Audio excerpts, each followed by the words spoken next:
Pickup of a first down out on the 35.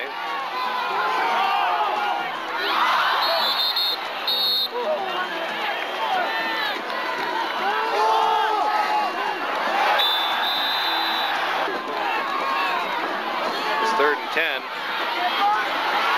There he goes again. Picked up 11 yards. Keeps that drive alive out on the 46.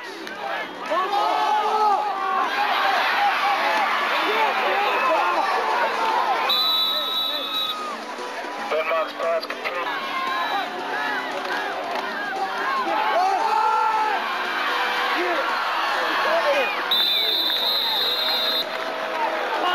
Third and 1.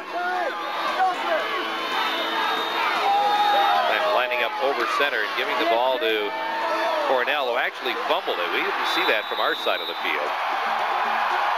And Bosselman goes for a couple of more.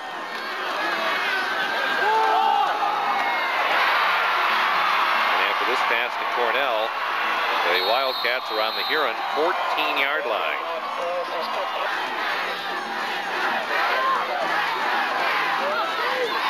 Walk once again forced to scramble, and they couldn't get him in time. They had him in his grasp, but he manages to get the ball to Josh Dudek in the end zone with 52 seconds to go in the half. And the Wildcats going for 2 points on the conversion. The fake to Cornell and the throw into the end zone to Jared Bosselman. Look once again how the Tigers almost had him wrapped up. In fact, just about in the grasp right here. And he just managed to get that thing off as he goes to the ground. And right there was Josh Dudek waiting for it. Well, it's 24-22. 52 seconds to go in the half. And again, we knew Kenton was going to get the ball first in the second half. So it's like, man, it would be nice to get a score on the board here before halftime, and that's exactly what the Tigers were thinking. They're using timeouts, trying to give themselves as much opportunity as possible, but Dent's got sacked for a 12-yard loss. Now they're coming after him again for a 5-yard loss, and it would be 3rd down and 27. Tigers still wanting to convert. Bosselman has it jarred loose by Renish, who actually turned into a defender and jarred that ball out of there.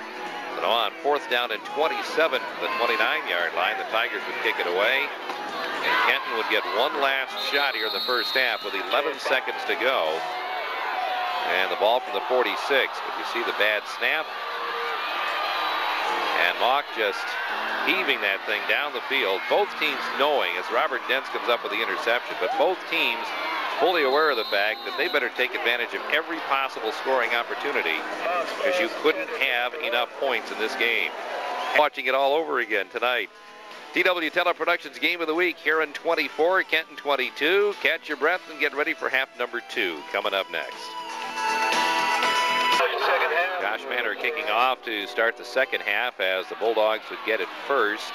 And one of the big keys, of course, for the Tigers would be to contain the Wildcats in their first offensive thrust and not give them the upper hand in this thing.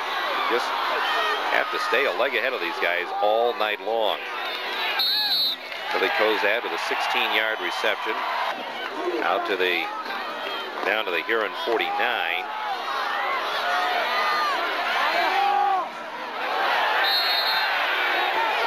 Incomplete pass to Dudek would make it 2nd down and 10. Boy, that young man could throw the ball a long way on the run. It was so neat watching this battle between, I don't think we could ever possibly see a high school football game with 2 better quarterbacks in it than this one right here. Tigers blocking the punt by Mock and taking over on the Kenton 35-yard line.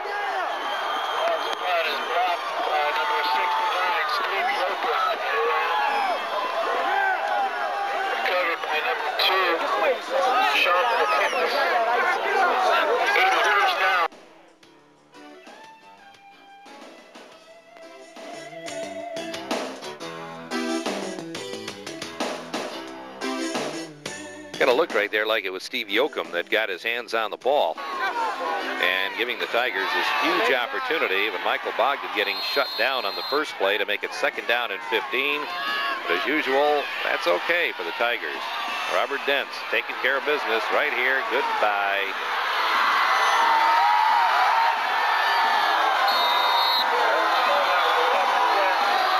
Yard touchdown run. Tigers build their lead to 30-22, but extra point placement going bad, and the lead remaining at 8. And watch Robert Dents once again on the rollout, and he really didn't look to pass very much after he started this run because there was so much pursuit on him. Tigers doing some pretty decent blocking here on the near side as well to help spring Dents. 40 yards for the score and a 30-22 lead. 10:17 to go in the third quarter.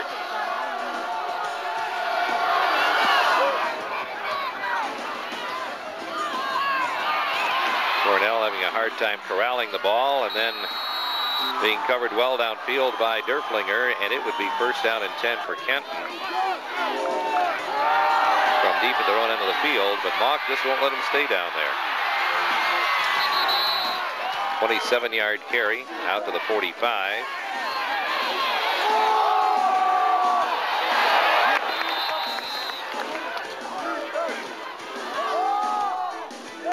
Third down and 10.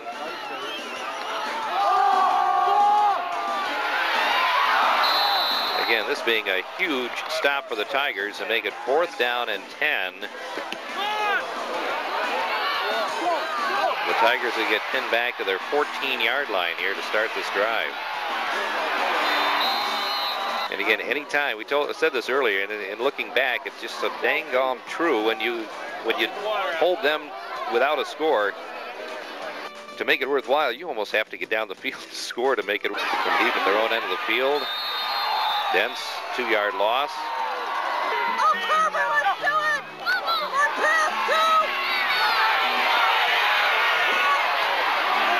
And a 1-yard loss.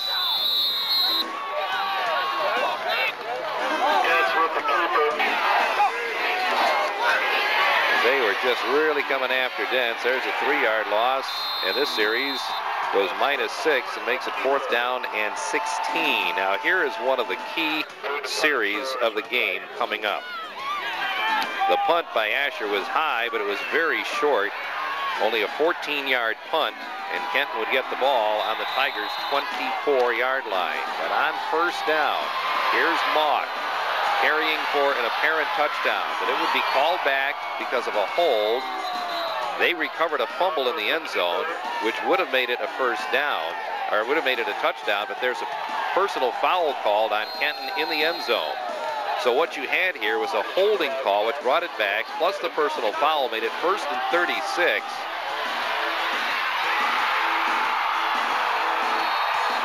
That play would get called back because of an illegal procedure, which would make it first down and 41. So they had 2 touchdowns called back. First down, 41. You take another look here. This is all going to go for naught, but again, the way this kid can throw the ball, you are always in scoring range. Now, how have we been saying that all year long? And remember, that's a freshman that just caught that ball, Tommy Pettit, their second leading receiver. The whistle's blowing again, another procedure call. Now it's first down and 46. You'll see one incomplete pass, and then, and I really want to see, here's an incomplete pass, but watch this next play where they call pass interference on Huron. And here it comes on this play right here on the far side of the field. Show me pass interference. An absolutely horrendous call, which takes away, instead of 3rd and 46, it'll make it 1st and 10. Now watch the far side of the field and show us pass interference. Nothing. Absolutely nothing. It should be 3rd and 46, but the official called, for some reason or another, interference, which gave them 1st and 10 and took them right out of a hole and made it 2nd down and 10 after this incompletion. But then comes the connection to Kozad, and they're out of the hole. All the way down to the 3-yard line, where it would be first down and goal. And this was just a crucial